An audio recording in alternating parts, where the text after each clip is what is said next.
I know that this diagnosis came along, but I don't know when it came along exactly and what was the first inkling that something was wrong. What happened?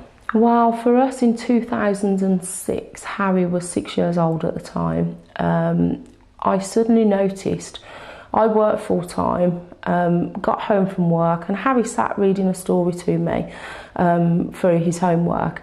And as he looked down at his reading book, just like instantly, he started turning his head to the side.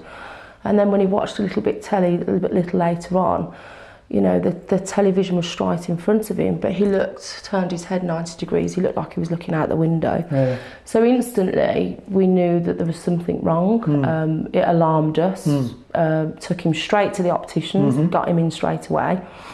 We were that concerned that we actually got the optician to open up that day because it was a very small practice. We took Harry along. They could see something behind his eye, referred him to our local hospital, to the eye department. And then we were having lots of tests there over a period of 2 or 3 months, where it was every 4 weeks we'd go back. They'd put a patch over Harry's left eye, which was the weaker eye.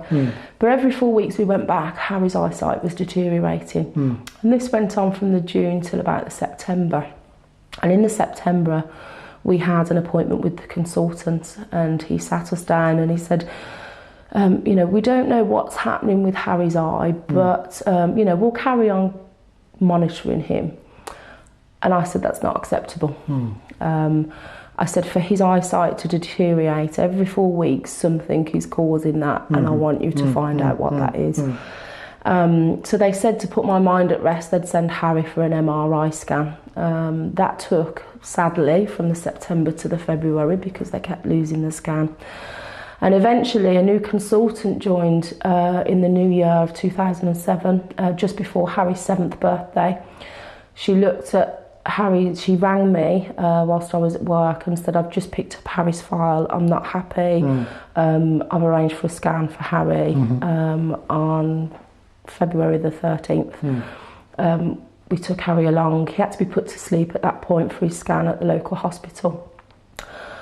And he was fine, you know, he was fine with needles, and we knew there was something wrong. And if anything, me and my husband were excited to be thinking that we're getting this sorted. But never in our wildest dreams did we imagine. Obviously, I could tell instantly, the nurses, the way they spoke to us, everything completely changed after Harry's scan. And I said to my husband, there's something wrong. So they knew a problem because they got that medical information in the background, and it was reflected in their attitude, but they hadn't yet told you at that time what the diagnosis was, is that right? That's right, yes. After Harry came from his scan, obviously they'd seen Harry's tumour on the scan, but they then started asking questions. Has Harry had a bump at school? And what's his learning ability like? And I just sort of went into a frenzy and said, you know, why are you asking this? What's wrong? They couldn't tell me because Harry's consultant wasn't at that hospital today. And as any parent would, I said, well, where is she? I'll go and drive to wherever she is. I want to know what's wrong, you know. But we had to go back the next day. That night, everything runs through your mind, you know, as to what we knew, that there was something serious. But even so, never ever thought that it could be something like cancer, you know, a brain tumour. And the next day we went back, hardly slept. Harry was with us, which I found quite hard actually, because although Harry needed to be included, you can't be yourself in that, you know, when you're told the worst possible news ever, that Harry's got, you know, first of all we were told he'd got a mass. And I'm not the sharpest tool in the box. And I said, what's that? What's a mass, you know? They said it's a tumour, but still the cancer word wasn't mentioned because they'd got to do tests and things. And they said most likely, you know, he will have to have brain surgery. We're sending his details over to the Children's Hospital, and they'll be in touch with you. And then we've just had to go home and wait. And I think I phoned the hospital within 24 hours about 6 times to try and find out, well, what's happening, when are you going to see Harry? Because to me, I didn't know what that meant. And there wasn't any explanation, which I understand because this was an eye consultant.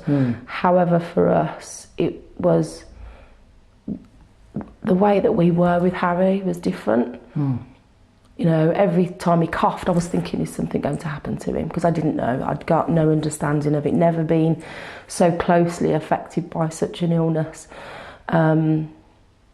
And for us, you know, we were thinking, what does this mean? Is he going to die? Is he okay?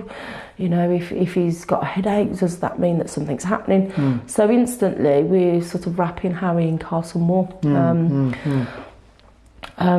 And that was it. And that was when, I think even at that point, we didn't realise the journey that was about to begin, the new routine that was about to begin. The lifestyle changes and everything else that word cancer inflicts as a result of such a diagnosis. Clearly that period was really anxiety provoking. When the tests are underway, you're not fully sure what's going to happen. Yes. You're afraid of a bad outcome, but nobody's actually putting it kind of in writing for you. Yeah. It sounds like your behaviour was naturally affected because you taking precautions to, you know, to hope for the best in a way. But did you notice Harry's behaviour or the family's behaviour was slightly different? I'm talking about amongst the kids really, or the way they were able to still preserve their normal lives. Because in that sensitive period, it's not actually clear what's going on. Yeah. And you're still hoping to carry on as normal as possible, I guess. Yes. And for us, normality that was our biggest focus, to try and keep everything as normal as possible for the children. I've always been somebody that I try not to worry unless I know what's about to happen. There's no point, because sometimes we can worry about situations in life that can have a positive outcome. So until I'm actually at that point and I need to worry, yes, get on with it. That makes sense.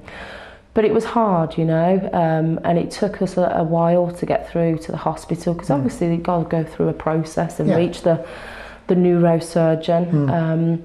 And then when we did finally get in touch a week after, we had to wait another week to go and see him at the clinic, which was torture. So normality was, right, well, he's had this, we didn't know about it. So we'll make everybody aware. That was quite hard because we didn't know what to tell Harry's school, his brother and sister's school. And I remember sitting down with the children saying, look, you know, we've been to the hospital and there is something causing Harry's eyes to go wrong. We can't tell you anymore at the moment because we don't understand. And we basically just said, look, Harry's got a lump in his brain that shouldn't be there. And that's the easiest way that I could just explain that to the children and to Harry, because obviously it was like we were all talking over him, you know, in the appointment. So, and Harry just went to school. I've got a lump in my head, you know. He thought it was quite. So yeah, we tried, but it was hard, you know. And I'd always been very career-minded. Really threw myself into my job. Absolutely loved it. I just couldn't focus. What was the job that you were doing then? I was a branch manager for a recruitment agency. And I'd built my way up there, loved it, but I just couldn't function. You know, I was there physically, but I just, you know, every time the phone rang, I kept thinking, is this the hospital? Is this the news? Is this an appointment? Is this mean that we're going to have tests, or is it a booking for Harry's surgery? You know, and you literally become, you eat, sleep and breathe. And for me, through everything that we went through, every time we had to wait for something, that was the hardest time. Yeah. The not knowing, the waiting. But luckily, you know, we ended up having a fantastic consultant that Harry used to call him God, because he had the empathy, he had the urgency, he had the understanding that, you know, he knew as best as he could what we were going through. So